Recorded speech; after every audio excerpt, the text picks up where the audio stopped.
사랑하는 자들아, 너희를 시련히 하려고 오는 불시험을 이상한 일 당하는 것 같이 이상히 여기지 말고 오직 너희가 그리스도의 고난에 참여하는 것으로 즐거워하라. 이는 그의 영광을 나타내실 때 너희로 즐거워하고 기뻐하게 하려 함이라. 너희가 그리스도의 이름으로 욕을 받으면 복 있는 자로다. 영광의 영 곧 하나님의 영이 너희 위에 계심이라. 따라 한번 읽어줄까요? 나사로가 병들었다 함을 들으시고 그 계시던 곳에 이틀을 더 유하시고. 요한복음 11장 6절의 말씀입니다. 예수님은 나사로를 사랑하셨습니다. 그것도 특별히 나사로를 굉장히 사랑했어요. 저와 여러분은 하나님의 사랑을 받는 사람인 줄로 믿습니다. 하나님이 세상을 이처럼 사랑하사 독생자를 주셨으니 이는 누구든지 저를 믿는 자마다 멸망치 않고 영생을 얻게 하려 하십니다. 예수님의 손을 보십시오.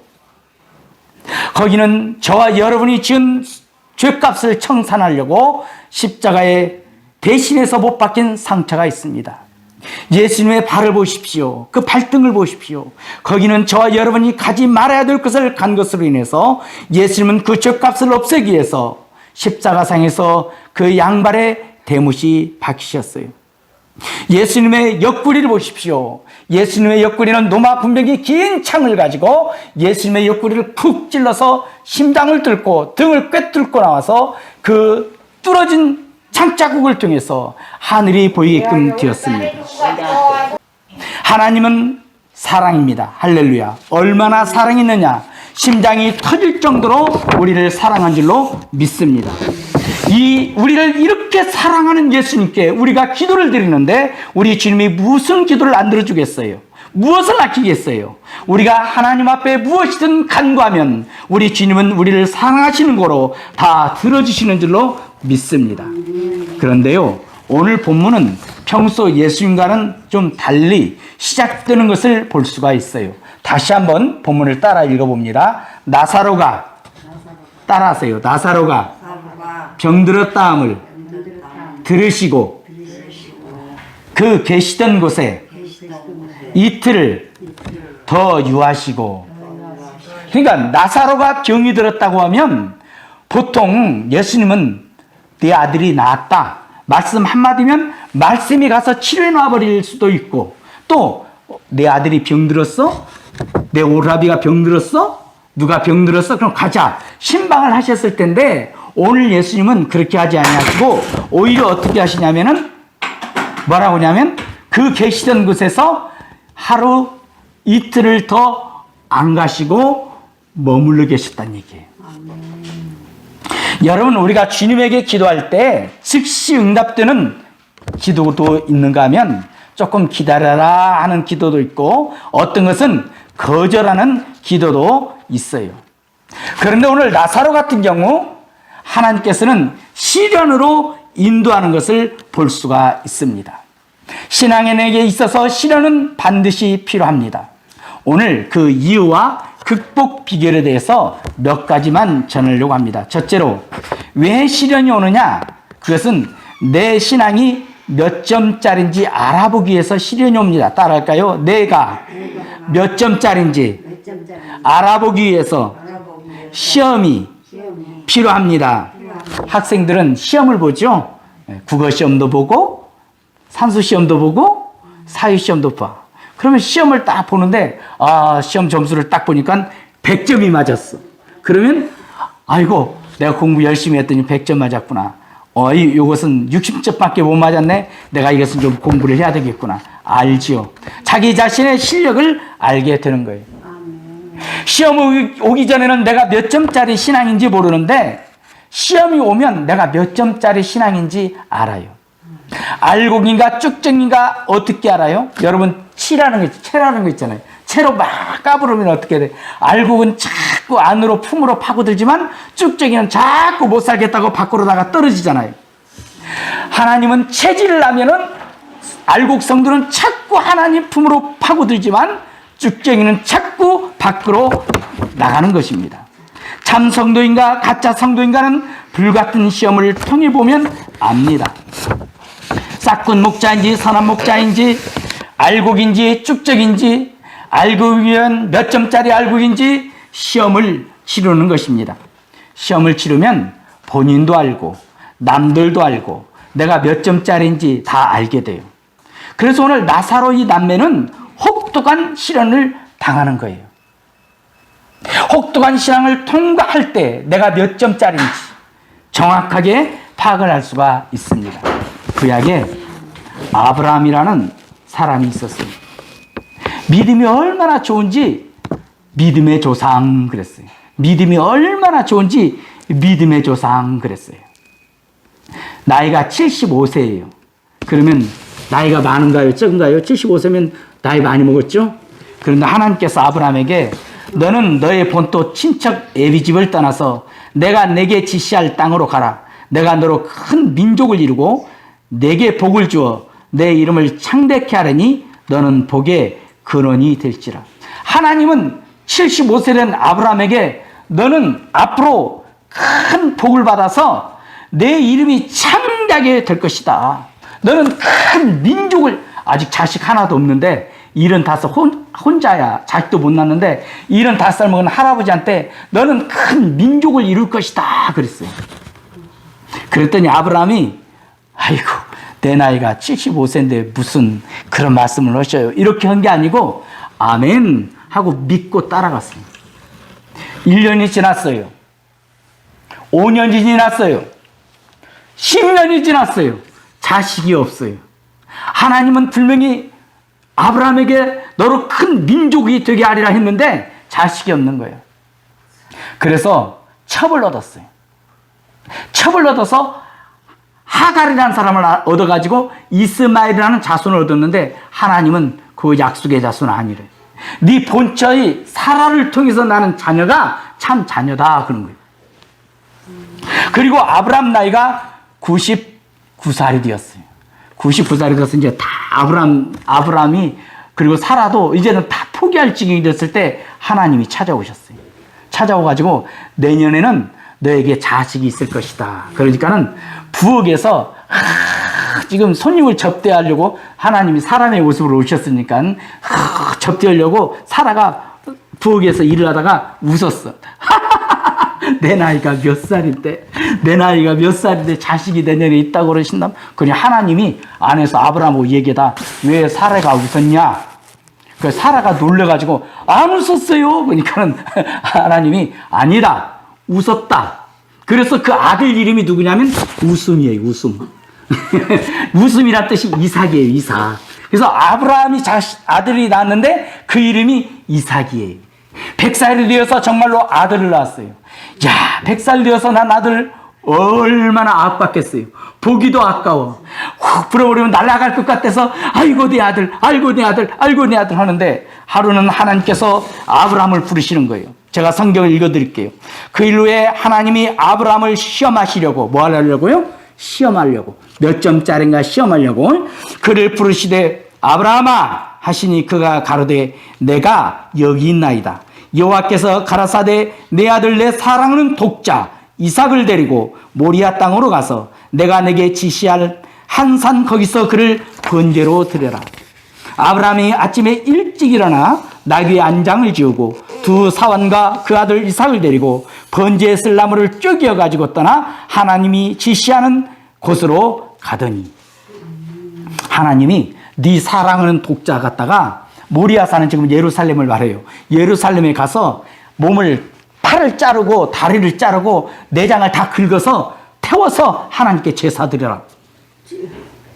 보통 사람 같으면 아니 언제는 이 이삭을 통해서 이 웃음 이삭을 통해서 큰 민족을 이루겠다고 하시고 이제는 하나님 앞에 제사를 드리라고요?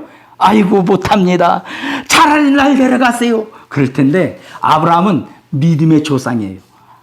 아브라함은 어떤 믿음을 가졌느냐? 아멘, 아멘 하는 믿음을 가졌는데 로마서 4장 17절에 기록된 바 내가 너를 많은 민족의 조상으로 세웠다 하신과 같으니 그의 믿은 바 하나님은 따라할까요? 죽은 자를 살리시며 없는 것을 있는 것 같이 부르시는 이신이라. 아브라함은 어떤 하나님을 믿느냐? 내가 이삭을 하나님께 제물로 드려도 하나님은 다시 살릴 수 있는 하나님이다. 이걸 믿었어요. 그랬더니 하나님이 아브라함을 보시고 이쁘게 보시고 믿음의 조상이 됐어요. 아브라함이 칼을 뽑아가지고 이삭을 꽁꽁 묶어가지고 칼 내리치려고 하는데 하나님의 천사가 아브라함아 그만둬라. 22장 11절에요. 읽어드릴게요. 여호와의 사자가 하늘로부터 그를 불러가라사대 아브라함아 하시는지라. 아브라함이 가로되 내가 여기 있나이다 하매 사자가 가로되 그 아이에게 내 손을 대지 마라. 아무 일도 그에게 하지 말라. 내가 내 아들 독자라도 내게 아끼지 아니하였으니 내가 이제야 내가 하나님을 경외하는 줄을 아노라. 증명된 합격품이에요.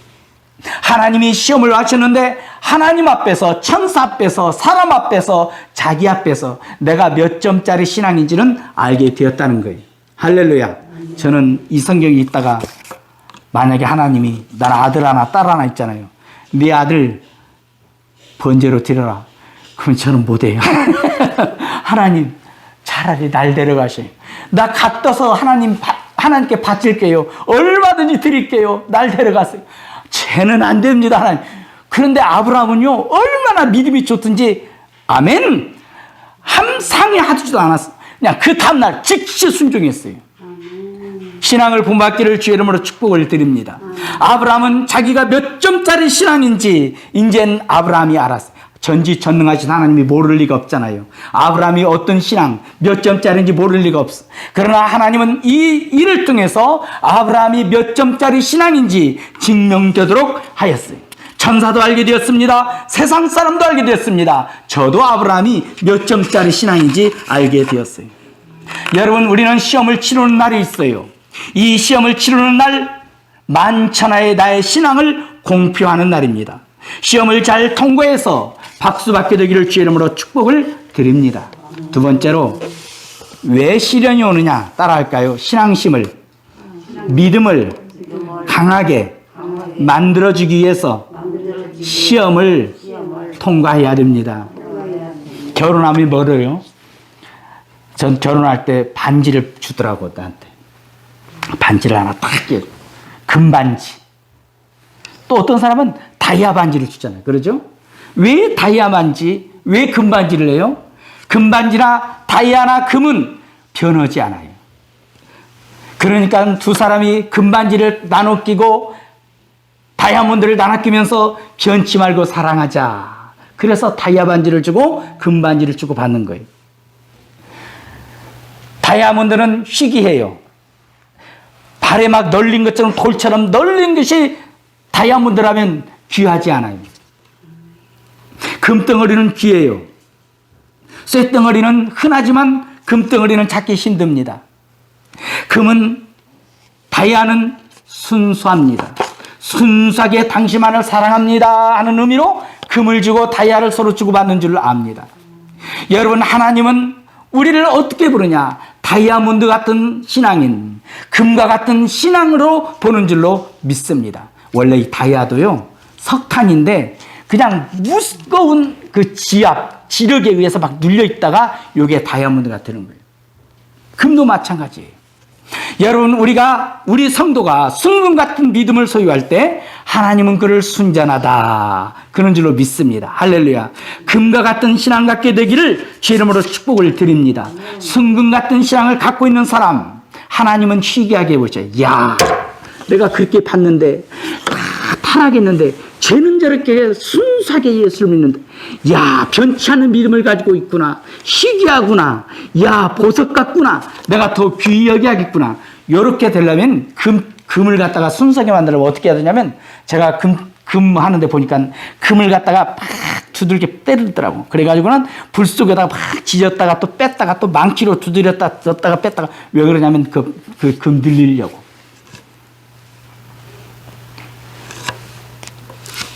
순금 같은 신앙을 가지려면 불순물을 다 제거해야만이 순금 같은 신앙이 돼요. 할렐루야. 나에게 믿음이 순금 같은 믿음이 되려면 하나님께서는 불순물을 제거하는 줄로 믿습니다.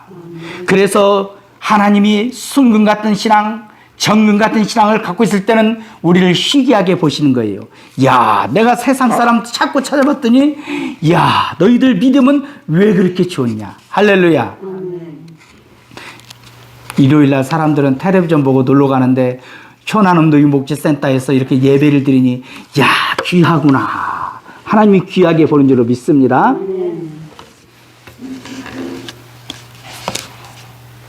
정금 같은 신앙은 그냥 만들어지는 것이 아니에요. 불시험을 통과해야 돼요. 내가 오늘 아침에 텔레비전을 보니까는 한평 천지 시장이 있더라고요. 한평 천지 시장이 있는데 거기에 대장간이 있어요. 대장간이 자기 아버지 때로부터 이 대장장이 이 기술을 배운 거예요. 이분은 손으로 막 뭘 만들고 농기구도 만들고 여러 가지를 만드는데 이분이 하시는 말씀이 뭐냐면 쇠도요 망치로 한 번 두드리는 것과 두 번 두드리는 것은 확실하게 차이가 납니다. 망치로 많이 두들겨 맞을수록 조금 연장이 나옵니다. 여러분, 성도가 하나님 앞에 그냥 계속해서 두들겨 맞고 또 맞고 또 맞고 또 맞고 또 맞고 계속해서 맞을 때 존귀한 신앙으로 변화될 줄로 믿습니다. 아멘. 세 번째, 시련이 따라할까요? 시련이 올 때 극복하는 방법. 하나님은요, 자기가 아끼는 작품일수록 손을 찾고 돼요. 그러죠? 우리 이니 어르신, 당신이 딱 그려놓고 난 다음에 우리 다 그려놓으면은 그림 갖고 와서 다시 자기 거 갖고 와서 또 고치려고 그러잖아요. 왜? 자기 거니까. 내 거니까. 더 좋게 만들려고. 그러죠? 하나님도 마찬가지예요. 하나님도 여러분을 자꾸 손대는 것은 사랑하니까. 야, 너 그렇게 되면 안 돼. 요렇게 해야 돼. 요렇게. 아니야. 이렇게 해야 돼. 그런데요, 돌덩어리 가지고 그렇게 하는 사람은 없어. 그냥 너무 존귀한 거기 때문에 작품을 만들려고 뭔가 자꾸 손을 대는 거예요. 할렐루야. 성도가 어려움이 오고 성도가 조금 이상이 있을 때 자꾸 하나님이 손을 대는 이유는 하나님이 나를 작품으로 만들어줘야 될 줄로 믿습니다. 손님 찾아왔어요. 그러면 이렇게 시련이 올 때 어떻게 해야 됩니까? 베드로전서 4장 12절 따라할까요? 사랑하는 자들아, 너희를 시련하려고 오는 불시험을 이상한 일 당하는 것 같이 이상히 여기지 말고 오직 너희가 그리스도의 고난에 참여하는 것으로 즐거워하라. 고난이 올 때 어떻게 해야 되느냐? 즐거워하래요. 베드로 사도는 고난이 올 때 내가 왜 이렇게 어려움이 와? 아이고, 왜 이렇게 불시험이 와? 이렇게 이상하게 생각지 말고 고난 오네. 아이, 고난이 온다. 즐거워하래요. 그런데 여러분, 고난이 왔을 때 즐거워할 사람이 몇 명이나 되겠어요? 예수님도 마태복음 5장 11절 12절에 나를 인하여 너희를 욕하고 핍박하고 거짓으로 너희를 거스려 모든 악한 말을 할 때 너희에게 복이 있나니 기뻐하고 즐거워하라. 왜? 하늘에서 너희 상이 큼이니라. 너희 전에 있던 선지자를 또 이와 같이 핍박하였느니라. 내가 예수님 때문에 핍박을 당하고 어려움을 당하고 고난을 당하면요, 그냥 하나님이 많은 게 아니고 하늘에서 기가 막힌 상을 우리에게 주시는 거예요. 할렐루야. 그러니 기뻐하고 즐거워하래요. 그런데 기뻐할 수가 있어야지. 사람인지라. 내가 좀 어려움이 오고 고난이 오고 그러면 속상해. 눈물 나와. 속상해. 한숨 나와. 속상해요. 여러분, 고난이 올 때, 어려움이 올 때 감사하는 것, 찬송하는 것, 기뻐하는 것은 1등 신앙이야. 1등 신앙. 다 그러지 못해요. 그러니까 야고보 선생은 기뻐 못하느냐? 그러면 기도해라. 따라할까요? 너희 중에 고난당하는 자가 있느냐? 저는 기도할 것이요. 기도해라. 기뻐하지 못하면 기도해라. 할렐루야. 너희 중에 고난당하는 자가 있느냐? 그러면 기도해라. 할렐루야. 시련이 올 때 기도해야 돼요. 언제까지? 뱃속에서 기쁨의 샘이 터질 때까지 기도하기를 주의 이름으로 축복을 드립니다. 기쁨이 막 넘쳐서 할렐루야가 나올 때까지 기도하면 고난을 능히 이길 줄로 믿습니다. 독수리가요, 천길 만길 되는 낭떠러지에 집을 지어요. 집을 짓는데 어떻게 짓냐면 생선가시로, 탱자나무 가시로, 여러 가지 가시로 얼거리 설거리 집을 딱 지어. 그러고는 자기 깃털을 뽑아 가지고는 카시미론 이불처럼 침대를 딱 만들어 놓아. 그리고 딱 새끼를 낳아요. 그러면 이제 새끼들이 딱 태어나가지고 보니까 얼마나 푹신거리고 좋아, 침대가. 아이고 좋다, 아이고 좋다, 얼마나 행복해요. 그것이 바로 천국이에요. 먹을 것 갖다 엄마가 먹여주지, 행복하지, 푹신푹신하지. 그런데 점점 몸무게가 불어가니까 따끔, 엉덩이가 따끔 몸무게가 불어가니까 이 가시가 찌르고 저 가시가 찔러요. 여러분 교회 생활하는데 이 가시가 찌르고 저 가시가 찌릅니까? 이 집사가 찌르고 김 장로가 찌릅니까? 이 목사가 찌르고 김 권사가 찌릅니까? 그건 내가 신앙의 몸무게가 늘어났다는 얘기. 그러면 독수리가 와가지고요, 자기가 이렇게 자기 깃털로 이렇게 세운 이 침대를 갖다 확 다 날라버려. 다 날려버려. 그러면 가시만 남아. 그러면 아이고 따가워, 아이고 따가워. 새끼들이 견디지를 못해. 그럴 때 엄마 독수리가 딱 와가지고는 날개를 쭉 펴고는 타세요, 타라. 그러면 새끼들이 그냥 얼른 엄마 등을에 딱 올라. 그러면 이 엄마 독수리가 이 새끼 독수리를 얻고는 공중으로 붕 해서 막 날아가면은 얼마나 좋아요. 천길 만길 이 새끼 독수리는 엄마 독수리 등을 타고 올라가는 거예요. 비전을 갖습니다. 너무 좋습니다. 그런데 엄마가 올라가 가지고는 날개를 갖다가 턱 쳐버리니까는 새끼들이 턱 떨어져. 떨어지는데 막 떨어지면 내 머리가 박살나죠. 그러니까는 엄마 나 좀 살려주셔요. 엄마 살려주세요. 엄마 나 죽어요. 엄마도 엄마가 대답을 안 해. 그러니까 주여를 찾고 엄마를 찾고 막 그러는데 그냥 머리가 돌에 딱 부딪혀서 없어질 그 지경에 엄마 독수리가 샥 와가지고 날개를 샥 펴가지고는 새끼 독수리를 탁 받는 거예요. 할렐루야. 그러니까 이 새끼 독수리들이 아이고 엄마 장난도 심합니다. 그러지 마셔요. 나 이렇게 하지 마세요. 그러고는 또 공중으로 엄마가 싹 올라가 가지고는 또 탁 쳐내버려. 그러면 새끼가 당 떨어지면서 이제 아두가 안 도와주니까 자기 그냥 날지도 못하는 그 날개를 막 퍼득거리면서 살라고 막 살려달라고 막 기도를 하는 거야. 살려달라고. 어깨 축지에 언제까지 그걸 훈련하느냐? 하루 이틀이 아니고 계속 훈련을 해가지고 양쪽 어깨에 능력이 생길 때까지 그 훈련을 하는 거예요. 할렐루야. 이렇게 능력을 얻은 독수리는 딱 날개 축지를 펴고 딱 날아가는데 저기서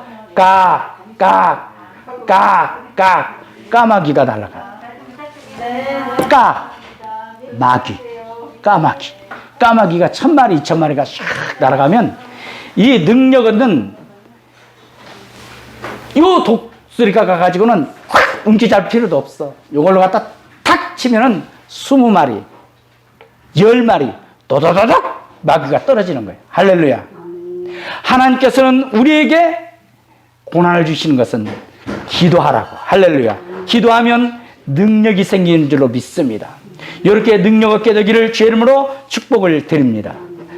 성경 신명기 32장 11절 12절 마치 독수리가 그 보금자리를 어지럽게 하며 그 새끼 위에 너풀거리며 그 날개를 펴서 새끼를 받으며 그 날개 위에 그것을 없는 것 같이 여호와께서 홀로 그들을 인도하셨고 함께한 다른 신이 없었도다. 할렐루야. 기도하겠습니다.